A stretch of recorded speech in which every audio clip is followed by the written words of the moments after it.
Alright guys, welcome back to another video. So we're about to go up and hit a massive chest session with me and a few mates.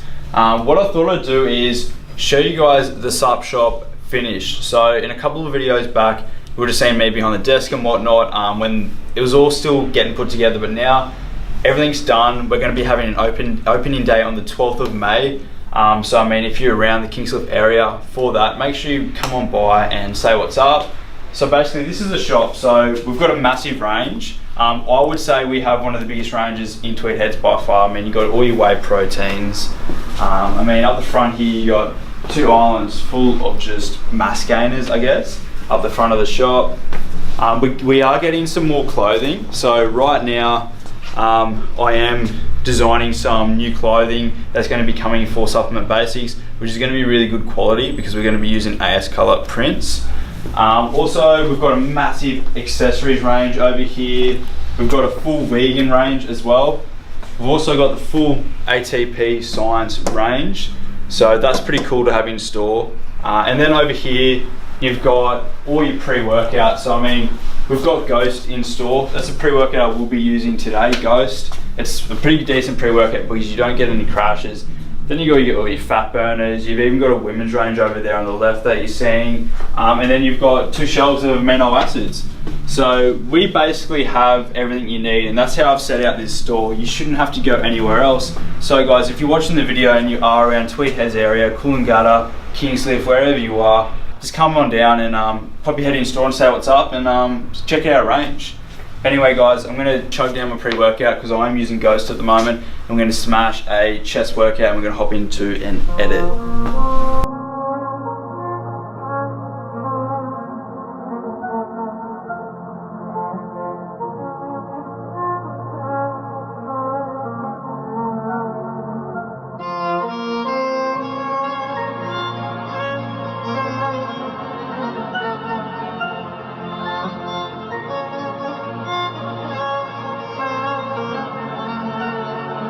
We unstoppable, the whole team to go. If she won't pop it, then she green light to roll. If she a queen, then she get treated like it, for sure. But cuffing hoes has been around the team, so no. And last year I did some things I never thought I'd do. This last year I put up numbers no one thought I'd do.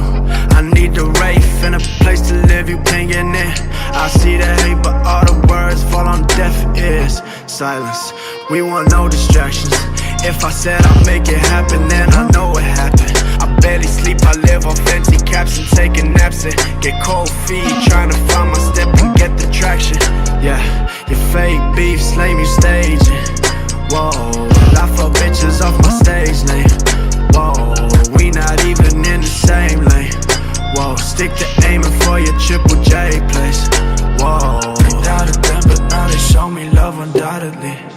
Cause they looking out, don't mean they looking out for me. Under pressure from the next to work for salaries.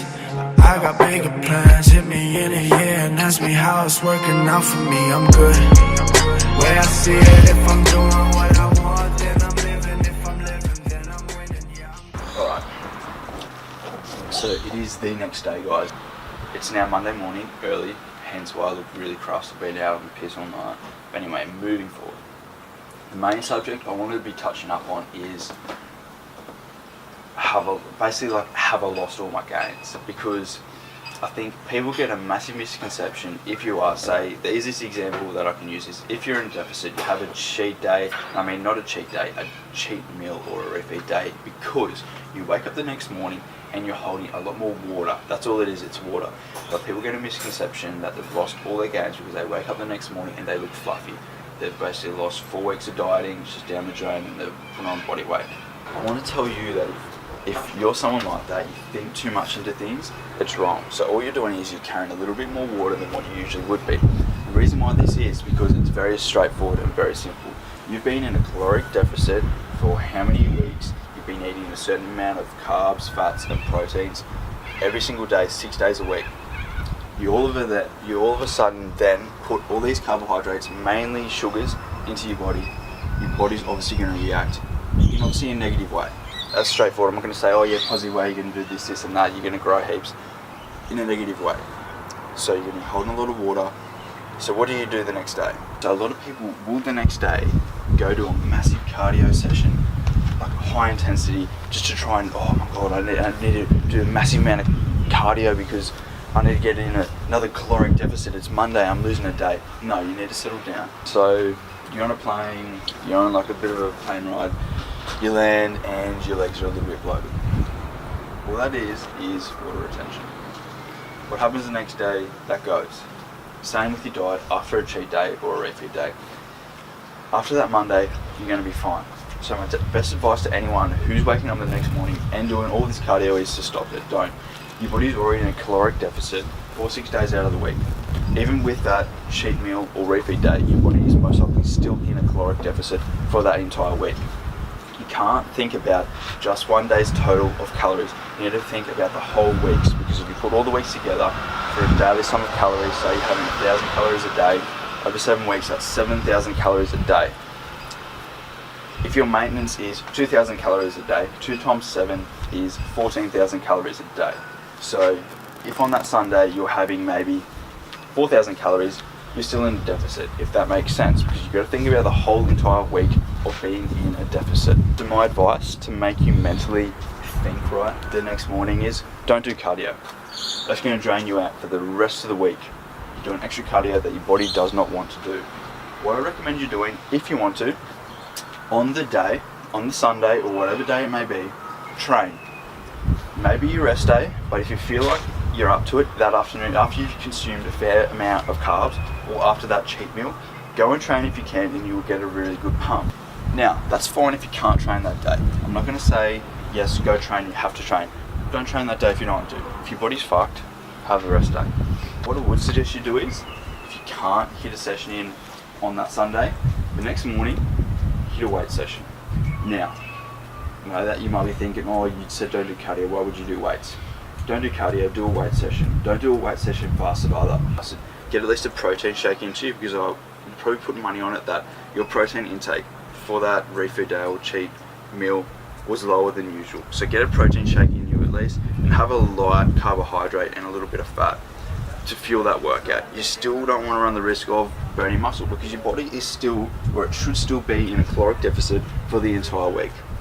If you want to, throughout the day, do some low intensity cardio. So maybe do 10 to 15 minutes warming up, and then after you finish, maybe do 10 to 15 minutes light, low intensity cardio post weight session. So the next day, you should feel absolutely fine. You shouldn't have any dramas, and stick to your diet for the rest of the week. So the main point I want you guys to understand is it's your caloric intake for the entire week. It's not one day. If you slip up one day, it doesn't ruin the whole entire week, unless you consume about 10,000 calories in one day. So, entire week's caloric intake.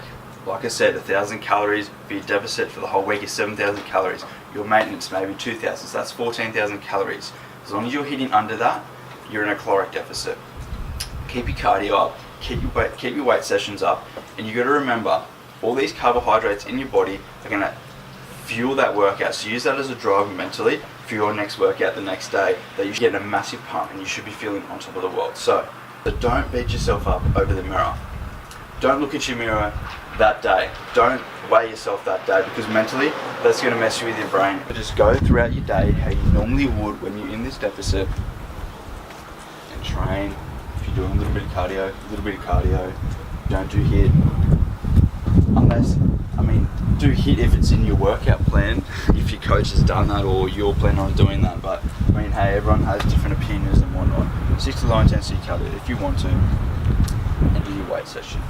I'm going to wrap up the video here, guys, with a bit of me rambling on, but I think it will benefit people, because people get a misconception in their brain about what to do after having a cheat day, because it does. I'm not stand here and say that all these carbohydrates after my refeed days, and I'll look in the mirror and I'll look a bit fluffy, aren't going to affect me mentally. They do affect me mentally.